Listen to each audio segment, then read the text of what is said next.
Morning, dear students. Welcome to online classes, Board of Intermediate Education, Telangana. Today's myself, this is Anil Ramarapu, JL in LMNDT, Livestock Management and Dairy Technology, Government Junior College, Mudol, District Nirmal.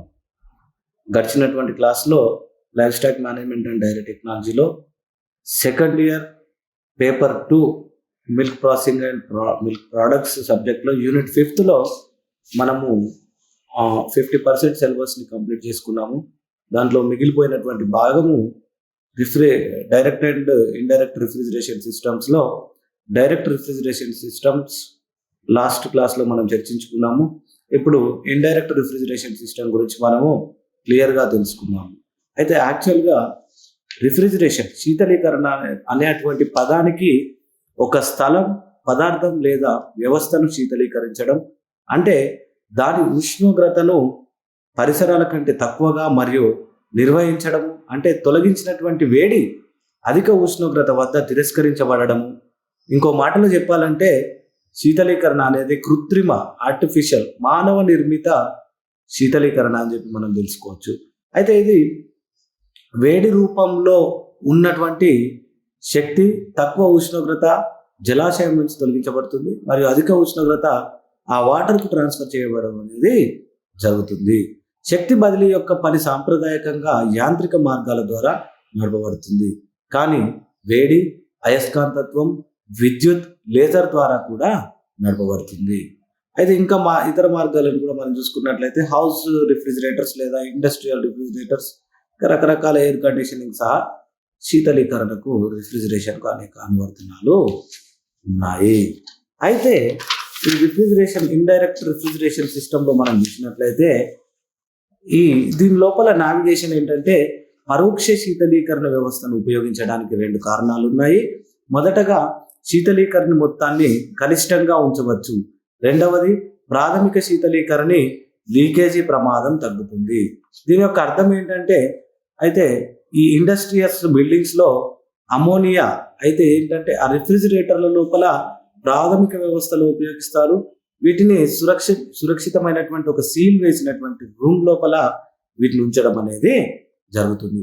అయితే ఈ శీతలీకరణి వ్యవస్థలో బాష్పీభవనం మరియు కండెన్సర్గా BPHని ఉపయోగించడం వల్ల అత్యంత సమర్థవంతమైనటువంటి మరియు compact శీతలీకరణ వ్యవస్థ లభిస్తుంది.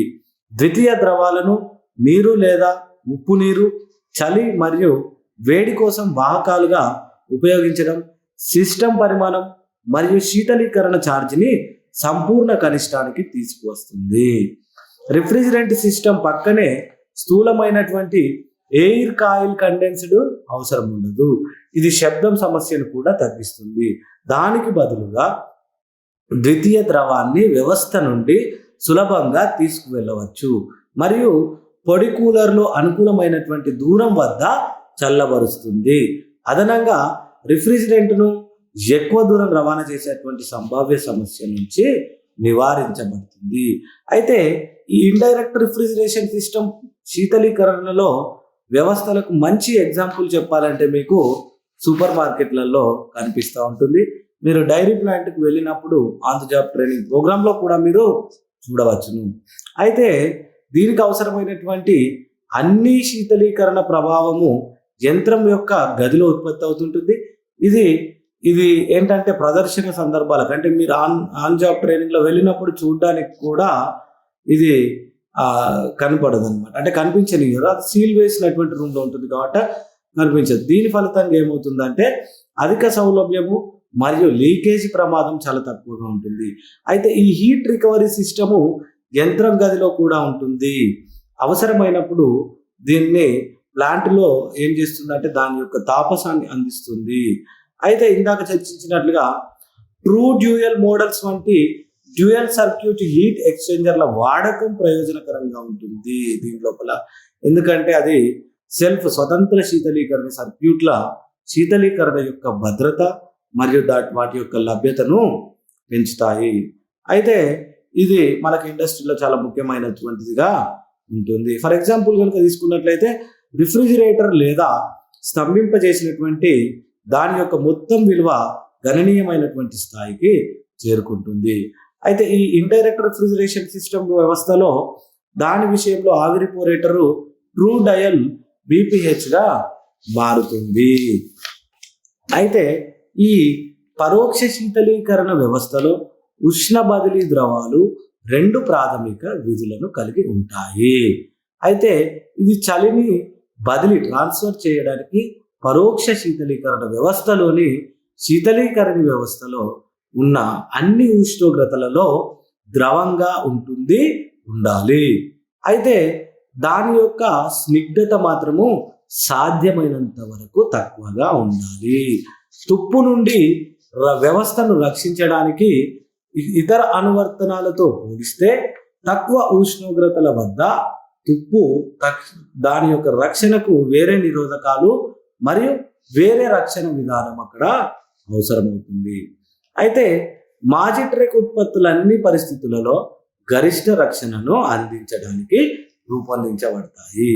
అయితే ఈ ఇండైరెక్ట్ రిఫ్రిజిరేషన్ సిస్టమ్ దాని యొక్క ప్రయోజనాలను కనుక మనం చూసినట్లయితే ఇది శీతలీకరణ యొక్క కనీస మొత్తము, ప్రాథమిక శీతలీకరణ యొక్క లీకేజీ ప్రమాదాన్ని తగ్గిస్తుంది, సిస్టమ్ పరిమాణం తగ్గించబడుతుంది, పైపింగ్ మరియు పంపులపై తక్కువ తీవ్రమైనటువంటి డిమాండ్లు కూడా ఉంటాయి. చిన్న ప్రాథమిక శీతలీకరణ సర్క్యూట్ల కోసము చట్టబద్ధంగా తప్పనిసరి నిర్వహణ మరియు తనిఖీ కార్యకలాపాలు తక్కువగా ఉంటాయి.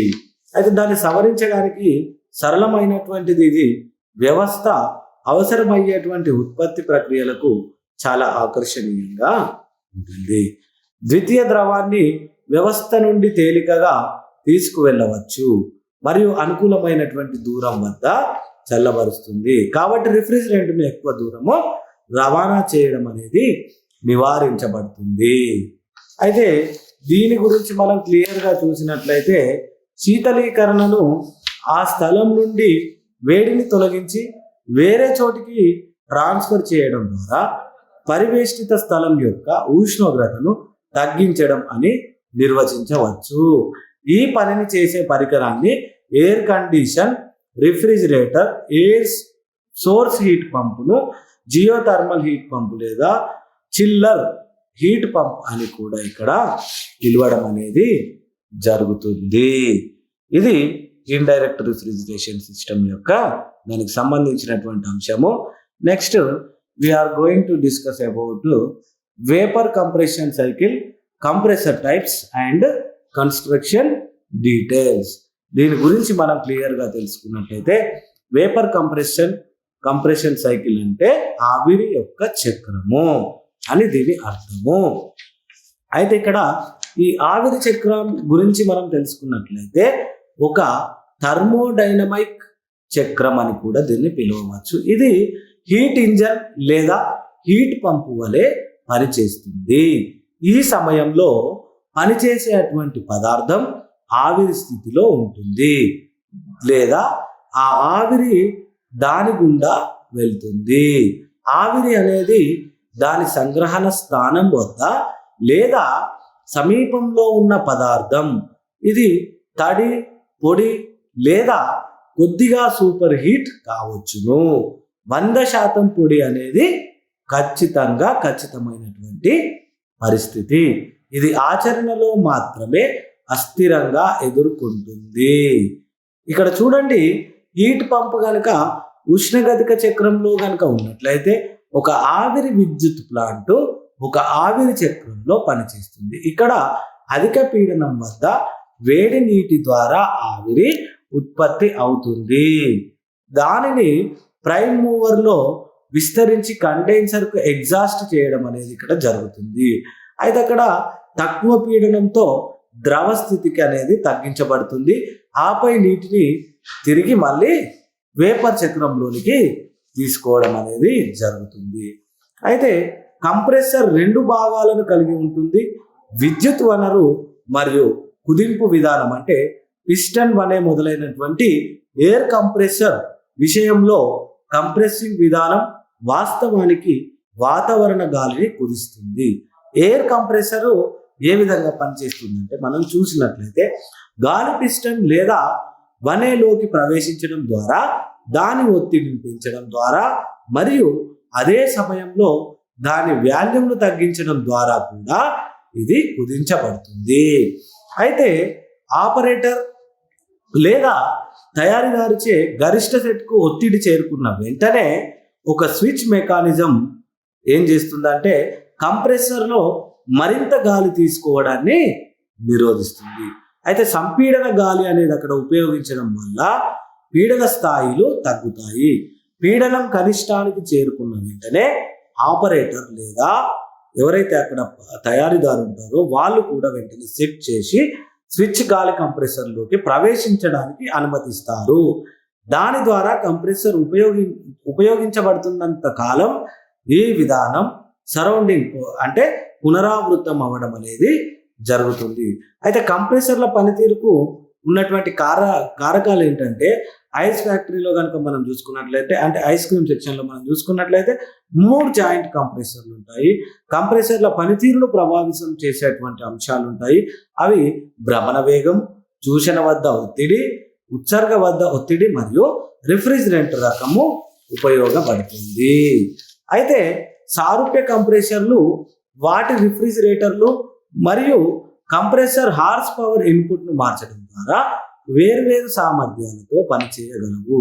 ఏదైనా ఒక రకమైనటువంటి కంప్రెసర్ను కొనుగోలు చేసేటప్పుడు కొనుగోలుదారు యంత్ర ఆకృతీకరణ, ఆపరేషన్ రకం, ధర మరియు నిర్వహణ వ్యయాన్ని కలిగి ఉన్న కొన్ని లక్షణాలను ఎంక్వైరీ చేసిన తర్వాత ఏదైనా సరే ఒక సందర్భంలో వారు కంప్రెసర్ యొక్క పనితీరును ఒకసారి ఎంక్వైరీ చేయాల్సినటువంటి అవసరం ఇక్కడ ఉంటుంది.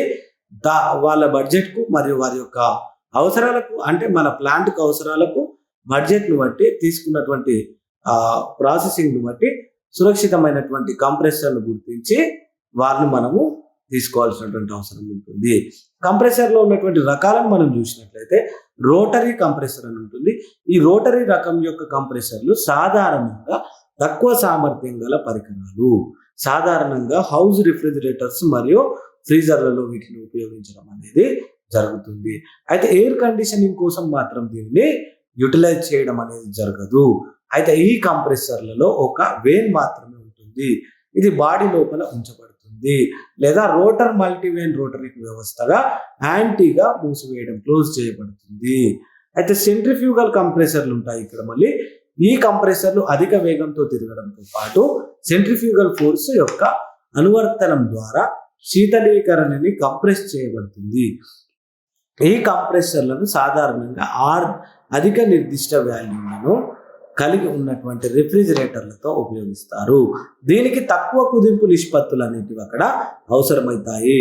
అయితే ఎక్కువ ఒత్తిడిని పొందడానికి బహుళ దశల యూనిట్లను ఇక్కడ ఉపయోగించవచ్చు. మరియు రోటర్ నుండి నిష్క్రమించేటప్పుడు వాయువు యొక్క ఉష్ణోగ్రత ద్వారా దశల సంఖ్య నిర్ణయించబడుతుంది. ఈ కంప్రెసర్లను ఎయిర్ కండిషనింగ్ లో నీటి చల్లదనం కోసం మరియు తక్కువ ఉష్ణోగ్రత గడ్డకట్టే ప్రయోజనాల కోసం ఉపయోగిస్తారు. ఈ రెసిప్రొకేటింగ్ కంప్రెసర్ ఈ కంప్రెసర్లలో పిస్టన్లు ఉంటాయి మరియు సిలిండర్లలో కదులుతాయి. ఈ రెసిప్రొకేటింగ్ కంప్రెసర్లలో కనుక రకాలను మనం చూసినట్లయితే ఓపెన్ కంప్రెసర్లు క్రాంక్ షాఫ్ట్ యొక్క ఒక అంత్య భాగాన్ని కాంగ్రెస్ నుండి బయటకు తీస్తారు. దీని కారణంగా కంప్రెసర్తో బహుళ డ్రైవ్లు ఉపయోగించబడతాయి. శీతలీకరణ మరియు నూనె యొక్క బాహ్య సీపేజ్ని తనిఖీ చేయడానికి మరియు లోపలి వైపు గాలి నుండి తప్పించుకోవడానికి ఒక యాంత్రిక ముద్రను యూటిలైజ్ చేస్తారు. ఈ కంప్రెసర్లను ఎలక్ట్రిక్ మోటార్లు లేదా అంతర్గత దహన యంత్రాలు నడుపుతాయి. బెల్ట్ డ్రైవ్లో కొలతలు మార్చడం ద్వారా వేగంలో మార్పులు సాధించబడతాయి. డైరెక్ట్ డ్రైవ్ యూనిట్లతో కంప్రెసర్ మోటార్ వేగంతో పనిచేయడానికి ప్రణాళిక ప్లాన్ అనేది సిద్ధం చేయబడుతుంది. ఈ హెర్మెటిక్ కంప్రెసర్లను కనుక మనం చూసినట్లయితే ఈ కంప్రెసర్లు సేవ చేయగలిగినటువంటి హెర్మెటిక్. ఇందులో మోటార్ మరియు కంప్రెసర్ ఒకే హౌసింగ్ లో ఉంటాయి. అయితే వెల్ హెడ్ హెర్మెటిక్ రకంలో కంప్రెసర్ మరియు మోటార్ను వెల్డింగ్ సీల్డ్లో మూసివేయడం అనేది జరుగుతుంది. అయితే ఈ కంప్రెసర్ను ఆవిరి కుదింపు శీతలీకరణ వ్యవస్థ యొక్క హార్ట్గా సూచించడం అనేది జరుగుతుంది. కంప్రెసర్ యొక్క పని ఏంటంటే తక్కువ పీడనం వైపు నుండి రిఫ్రిజిరెంట్ వాయువును పీల్చుకోవడము మరియు పీడనాన్ని విడుదల చేయడానికి కుదించడము, తద్వారా వాయువు యొక్క ఘనీభవన సాధారణ గది ఉష్ణోగ్రత వద్ద నీరు లేదా గాలి ద్వారా చేయవచ్చును. కంప్రెసర్ రిఫ్రిజిరెంట్ యొక్క సమర్థవంతమైనటువంటి బాష్పీభవనం కోసము బాష్పీభవనంలో తక్కువ పీడనాన్ని ఉంచుతుంది. కంప్రెసర్ యొక్క 3 ప్రధాన సమూహాలు ఉంటాయి. అవేంటంటే reciprocating compressor, rotary compressor, centrifugal కంప్రెసర్గా మనం వీటిని చూడవచ్చు. అయితే ఈ రెసిప్రొకేటింగ్ కంప్రెసర్లో పిస్టన్ సిలిండర్లో ముందుకు వెనుకకు కదులుతూ చూషణ మరియు ఉత్సర్గ వాల్వ్తో పంపింగ్ జరిగేలా చేస్తుంది. రోటరీ మరియు సెంట్రిఫ్యూగల్ కంప్రెసర్లు తిరిగే సభ్యులను కలిగి ఉంటాయి. అయితే రోటరీ కంప్రెసర్కు సానుకూల స్థానభ్రంశం ఉంటుంది. ఇక్కడ సెంట్రిఫ్యూగల్ కంప్రెసర్లు ఆవిరిని సెంట్రిఫ్యూగల్ ఫోర్స్ ద్వారా అధిక పీడనంతో విడుదల చేస్తాయి. ఈ రెసిప్రొకేషన్ కంప్రెసర్ కనుక మనం చూసినట్లయితే రెసిప్రొకేటింగ్ కంప్రెసర్లో 1 లేదా అంతకంటే ఎక్కువ సిలిండర్లు ఉంటాయి. అయితే శీతలీకరణ వాయువును పీల్చడానికి మరియు విడుదల చేయడానికి తగిన కవాటాలు ఇక్కడ ఉంటాయి. పిస్టన్లను పరస్పరం పంచుకోవడం ద్వారా చూషణ వాయువు యొక్క కుదింపు సాధించబడుతుంది. సిలిండర్ల సంఖ్య యొక్క మరియు సిలిండర్ల అమరిక మరియు సింగిల్ యాక్టింగ్ లేదా డబుల్ యాక్ట్ ఆధారంగా సిలిండర్ల రూపకల్పనను ఇక్కడ మనము మార్చవచ్చు. అయితే పాడి మొక్కలను రెసిప్రొకేటింగ్ కంప్రెసర్ల విస్తృతంగా ఉపయోగిస్తున్నారు. ఈ కంప్రెసర్లను ఎలక్ట్రిక్ మోటార్ల ద్వారా నడిపించడం అనేది జరుగుతుంది. అయితే ఇక్కడ రెసిప్రొకేటింగ్ కంప్రెసర్ల కింద వర్గీకరించడం అనేది జరుగుతుంది. ఒకటి ఓపెన్ రకం సెమీ హెర్మెటిక్ కంప్రెసర్లు, అదేవిధంగా హెర్మెటిక్ కంప్రెసర్లు. అయితే వీటిని కనుక మనం చూసినట్లయితే ఓపెన్ టైప్ రెసిప్రొకేటింగ్ కంప్రెసర్ సిలిండర్లను కలిగి ఉంటుంది. దీనిలో పిస్టన్ రిఫ్రిజిరెంట్ ఆవిరి యొక్క చూషణ మరియు ఉత్సర్గ కోసం ముందుకు వెనుకకు కదులుతుంది. ప్రధాన భాగాలు పిస్టన్ సిలిండర్ కనెక్టింగ్ రాడ్, అదేవిధంగా crankshaft cylinder head crankcase చూషణ మరియు ఉత్సర్గ వాల్వ్ మొదలైనవి.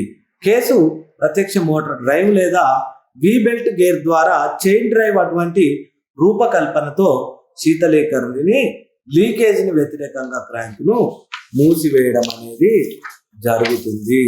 అయితే ఈ కంప్రెసర్లలో ఉన్నటువంటి సిలిండర్లను మనం చూసినట్లయితే సిలిండర్ల సంఖ్య 1 నుంచి 16 వరకు ఉంటుంది. బహుళ సిలిండర్ కంప్రెసర్లలో సిలిండర్లు వర్సెస్ డబ్ల్యూ నమూనాను రూపొందించడానికి వరుసలో తీవ్రంగా లేదా ఒకదానికొకటి కోణంలో అమర్చుకోవచ్చును. కంప్రెసర్ సిలిండర్లు సాధారణంగా దగ్గరగా ఉండేటువంటి తారాగణం ఇనుముతో నిర్మించబడతాయి. ఇవి సులభంగా తయారు చేయబడతాయి. చిన్న కంప్రెసర్ల కొరకు సిలిండర్లు మరియు క్రాంక్ కేస్ హౌసింగ్ తరచుగా ఒక ముక్కలు వేయబడతాయి. ఈ పెద్ద కంప్రెసర్ల కొరకు సిలిండర్లు మరియు క్రాంక్ కేస్ హౌసింగ్ సాధారణంగా విడిగా చేయబడతాయి. ఇవి ప్లాంగ్ మరియు బోల్ట్ చేయడంతో పాటు పెద్ద కంప్రెసర్ల సిలిండర్లు సాధారణంగా పునః స్థాపన లైనర్లు లేదా స్లీవ్లలో ఉంటాయి. అయితే శీతలీకరణ కంప్రెసర్లలో ఉపయోగించే పిస్టన్లు కూడా 2 రకాలుగా ఉంటాయి. ఆటోమోటివ్ మరియు డబుల్ ట్రంక్గా ఉంటాయి. ఇవి చూషణ వాయువు సిలిండర్ తలపై ఉన్నటువంటి చూషణ కవాటాల ద్వారా సిలిండర్లోకి ప్రవేశించినప్పుడు ఆటోమోటివ్ రకం పిస్టన్లను ఉపయోగిస్తారు. చూషణ వాయువు సిలిండర్ గోడలోని మరియు పిస్టన్ వైపున ఉన్న పోర్టుల ద్వారా ప్రవేశించి పిస్టన్ పై భాగంలో ఉన్నటువంటి చూషణ కవాటాల ద్వారా సిలిండర్లోకి వెళ్తున్నప్పుడు డబుల్ ట్రంక్ పిస్టన్లను ఉపయోగిస్తారు. అయితే ఈ పిస్టన్లను పిస్టన్ రింగులతో అందించడం అనేది జరుగుతుంది. ఈ పిస్టన్లు దగ్గరి తారగణం ఇనుము నుండి తయారు చేయబడతాయి. అయితే ఇక్కడ సాఫ్ట్ సీల్ ఉంటుంది. అదేవిధంగా కంప్రెసర్ యొక్క హెడ్ శీతలీకరణ కూడా ఉంటుంది.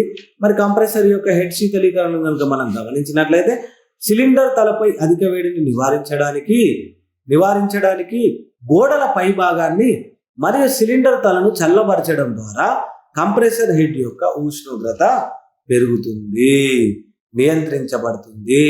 కంప్రెసర్ హెడ్ యొక్క శీతలీకరణ తల పిస్టన్ మరియు రింగులకు దెబ్బతినకుండా చేస్తుంది.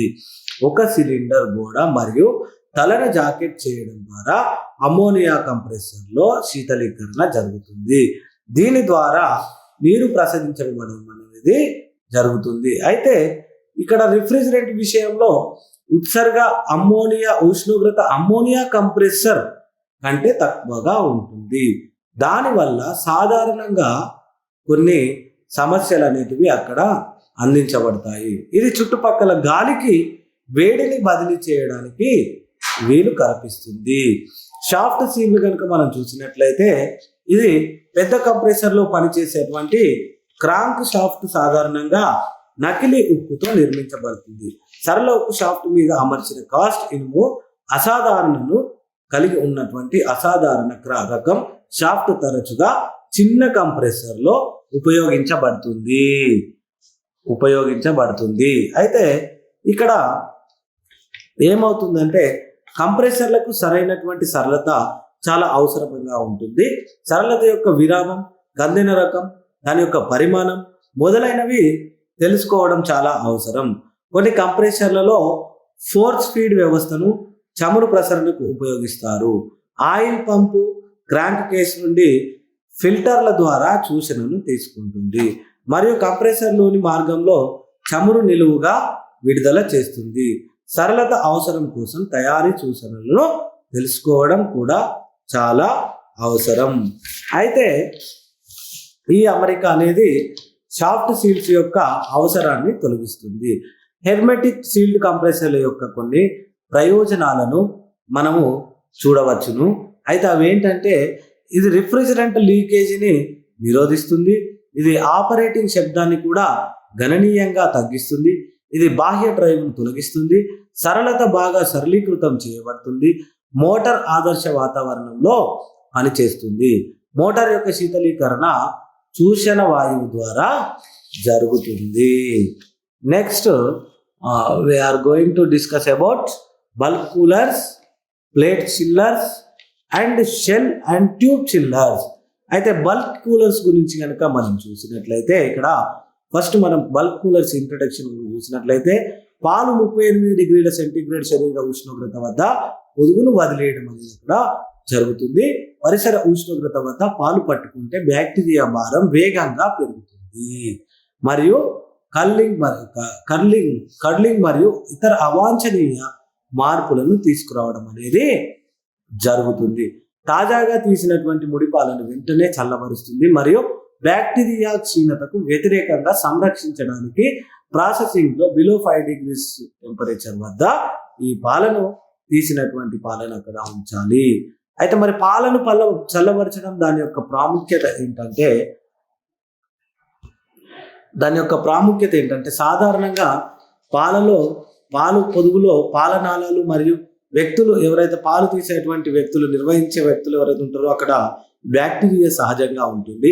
పాల పొదుగును విడిచిపెట్టినప్పుడు పరిసర ఉష్ణోగ్రత 20 నుంచి 40 డిగ్రీల సెంటీగ్రేడ్ వద్ద బ్యాక్టీరియా బాగా పెరుగుతుంది మరియు పాలు క్షీణించడం ప్రారంభమవుతాయి. కాబట్టి బ్యాక్టీరియల్ పెరుగుదల కారకం 5 degrees సెంటీగ్రేడ్ వద్ద 1.05 మరియు 0 సెంటీగ్రేడ్ వద్ద 1.00కి తగ్గుతుంది. బ్యాక్టీరియా పెరుగుదలకు క్లిష్టమైనటువంటి ఉష్ణోగ్రత 10 డిగ్రీల సెంటీగ్రేడ్ వద్ద వృద్ధి కారకం ఏదైతే ఉందో అది 1.80గా ఇక్కడ 15 డిగ్రీల సెంటీగ్రేడ్ వద్ద 10.0కి పెరుగుతుంది. దానివల్ల తీసినటువంటి తాజాగా పిండినటువంటి పాలను వెంటనే 5 డిగ్రీల సెంటీగ్రేడ్ లేదా అంతకంటే తక్కువకు చల్లబరచాలి మరియు అది ప్రాసెస్ అయ్యే వరకు అదే ఉష్ణోగ్రత వద్ద ఆ పాలను నిల్వ ఉంచాలి. అయితే నెక్స్ట్ దీంట్లో బల్క్ కూలర్స్ గురించే కనుక మనం చూసినట్లయితే బల్క్ ట్యాంక్ కూలర్లను యాంత్రిక శీతలీకరణ వ్యవస్థ నడుపుతుంది. ఇది పాలను వేగంగా చల్లబరుస్తుంది. ఈ కూలర్లు నిల్వ సమయంలో ఉష్ణోగ్రతని స్వయంచాలకంగా నిర్వహిస్తాయి. పాలు పోయడం నుండి నేరుగా ట్యాంకులోకి పాలు పోయవచ్చు. రోజుకు 500 లీటర్ల నుంచి 2500 లీటర్ల పాలు నిర్వహించడానికి ఈ పద్ధతి అనుకూలంగా ఉంటుంది. ఇది భారతదేశంలోని గ్రామ స్థాయి పాల సేకరణ కేంద్రాల్లో విస్తృతంగా ఉపయోగించబడుతుంది. బల్క్ మిల్క్ కూలర్ బిఎంసి నుండి పాల యొక్క రవాణా చేయడానికి ఇన్సులేటెడ్ ట్యాంకర్లకు పాలను పంపించడం అనేది జరుగుతుంది. అయితే బిఎంసి అనేది క్షితిజ సమాంతర లేదా నిలువు స్తూపాకార ట్యాంకులను లోపలి జాకెట్ మరియు ఇన్సులేటెడ్ బాడీతో మరొక వైపు ఉపయోగిస్తుంది. ట్యాంకు మొత్తం దాని యొక్క లోపలి షెల్ లేదా శీతలీకరణ వ్యవస్థ కోసం ప్రత్యక్ష విస్తరణ శీతలీకరణ కాయిల్ యొక్క నిబంధన ఉంటుంది. పాలను నేరుగా ట్యాంకులోకి పోస్తారు లేదా ట్యాంకులోకి పంపించడం అనేది జరుగుతుంది. పాల ట్యాంకు లోపలి షెల్ 4 డిగ్రీల సెంటీగ్రేడ్కు చల్లబరుస్తుంది. ఏకరీతి శీతలీకరణ కోసం ఇక్కడ మనము దాన్ని అందించడం అనేది జరుగుతుంది. ఇప్పుడు ప్లేట్ చిల్లర్స్ గురించి కనుక తెలుసుకున్నట్లయితే చిల్లింగ్ కేంద్రాలలో పెద్ద ఎత్తున పాలను చల్లబరచడానికి రోజుకు 5,000 లీటర్ల నుండి 6,000 లీటర్లు విస్తృతంగా ఉపయోగించడం అనేది జరుగుతుంది. అవి అధిక సామర్థ్యం మరియు కాంపాక్ట్ మరియు సులభంగా శుభ్రం చేయబడతాయి. చిల్లర్ వ్యవస్థలో రబ్బర్ పట్టి పలకలను ఫ్రేమ్ల మధ్య గట్టిగా పట్టుకొని ఉంటాయి. ఈ పలకలు అమర్చబడి ఉంటాయి. పాల కోసం ఒక ప్రవాహం మార్గం ప్లేట్ యొక్క ఒకవైపు మరియు చల్లటి నీరు మరొక వైపు ఉంటుంది. ప్రత్యామ్నాయ పలకల ద్వారా పాలు మరియు చల్లటి నీటి మధ్య ప్రతి ప్రవాహం ఉంటుంది. ఇది పాల నుండి శీతలీకరణ మాధ్యమానికి వేడిని సమర్థవంతంగా ట్రాన్స్ఫర్ చేయడంలో సహాయపడుతుంది. ఫలితంగా పాలు త్వరగా చల్లబడతాయి. చల్లటి పాలు ప్లేట్ కూలర్ నుండి ఇన్సులేటెడ్ స్టోరేజ్ ట్యాంకుకు 4 డిగ్రీల సెంటీగ్రేడ్ వద్ద ప్రవహిస్తుంది. ఐస్ బ్యాంక్ ట్యాంక్తో యాంత్రిక శీతలీకరణ వ్యవస్థ ఐబిటి అనేది ఇక్కడ మరియు మనకు అవసరంగా ఉంటుంది. అయితే షెల్ అండ్ ట్యూబ్ చిల్లర్ల గురించి కనుక మనం చూసినట్లయితే షెల్ మరియు ట్యూబ్ రూపకల్పనలో ఒక గొట్టం కట్ట లేదా స్టాక్ షెల్లో అమర్చబడుతుంది. ముగింపు పలకలు షెల్ యొక్క ఇరువైపులా మూసివేయబడతాయి మరియు విస్తరణ కోసం ఒక చివర ఏర్పాటు చేయబడతాయి. గొట్టాలను ట్యూబ్ ప్లేట్లలో ఇరువైపులా మూసివేసి శీతలీకరణ ద్రవానికి ఒక మార్గాన్ని అందిస్తుంది. శీర్షికలు లేదా నీటి పెట్టెలు గొట్ట పలకలను చుట్టుముట్టి షెల్ను చుట్టుముట్టాయి. అవి ఒకే పాస్ కోసం లేదా క్రింద ఉన్నటువంటి శీతలీకరణ ద్రవ డబుల్ పాస్ కోసం ఏర్పాటు చేయబడ్డాయి. అయితే ట్యూబ్ బండిల్లో బిఫెల్స్ అమర్చబడి ఉంటాయి. ఇవి ద్రవాన్ని శీతలీకరణ వెంట వెళ్తున్నప్పుడు గొట్టాలపైకి క్రిందికి చల్లబరచడానికి దర్శకత్వం వహిస్తాయి, డైరెక్షన్ చేస్తాయి. ట్యూబ్ ప్లేట్ల చివరలో ఉమ్మడి ఏర్పాట్లు భిన్నంగా ఉంటాయి. స్థిర చివరలో ట్యూబ్ ప్లేట్లు మరియు షెల్ మరియు ఎండ్ కవర్ యొక్క ఇరువైపుల మధ్య రబ్బర్ పట్టీలను అమర్చారు. షెల్ మరియు ట్యూబ్ రకము ఉష్ణ వినిమాయకము. అదేవిధంగా అంజీర్ షెల్ మరియు ట్యూబ్ రకము ఉష్ణ వినిమాయకము. అయితే మరొక చివరిలో కనుక చూసినట్లయితే ట్యూబ్ ప్లేట్ల భద్రతా విస్తరణకు రింగుకి ఇరువైపులా అమర్చిన ముద్రలతో కదలడానికి ఉచితంగా ఉంటుంది. ముద్రను దాటి ద్రవ లీక్ కావాలంటే అది కూలర్ నుండి బయటకు వెళ్ళి కనిపిస్తుంది. ఇంటర్మిక్స్ లేదా కాలుష్యం దీంట్లో ఉండదు. ఇది మొత్తము లెర్నింగ్ ఆబ్జెక్టివ్స్ ఏ విధంగా ఉన్నాయో మీకు స్టూడెంట్స్ కోసం మనం ఇప్పుడు గమనించినట్లయితే ఈ యూనిట్ ని అర్థం చేసుకొని చదివిన తర్వాత విద్యార్థులారా, after studying this unit the students will be able to understand about steam and refrigeration. ఈ టాపిక్స్ అన్ని కూడా స్టీమ్ అండ్ రిఫ్రిజరేషన్ కి సంబంధించినవి. దీన్ని అర్థం చేసుకున్న తర్వాత మీరు ఒకసారి టెక్స్ట్ బుక్ చూసి చదివి దాని తర్వాత మీరు ఓజేటీ ప్లాన్ లో భాగంగా వెళ్ళినప్పుడు డైరీ ప్లాంట్ లో మీరు ఈ యొక్క స్టీమ్ అండ్ రిఫ్రిజరేషన్ చాప్టర్ లో ఉన్నటువంటి ప్రతిదీ కూడా మీరు క్షుణ్ణంగా ప్రాక్టికల్ గా తెలుసుకునేటువంటి అవకాశం ఉంటుంది. ఇప్పటిదాకా మేము చెప్పిందంతా కూడా మీకు సబ్జెక్ట్ నాలెడ్జ్. తద్వారా మీరు అక్కడ ఓజేటీకి వెళ్ళినప్పుడు మీరు క్లియర్ కట్ గా అక్కడ ఈ స్టీమ్ అండ్ రిఫ్రిజరేషన్ ఏ విధంగా ప్రొడ్యూస్ చేస్తున్నారో, ఏ విధంగా అప్లై చేస్తున్నారో, డైరీ ప్లాంట్ లో ఏ విధంగా యూటిలైజ్ చేస్తున్నారో మీరు క్లియర్గా అక్కడ ఓజేటీలో నేర్చుకునేటువంటి అవకాశం ఉంది విద్యార్థులారా. Thank you very much.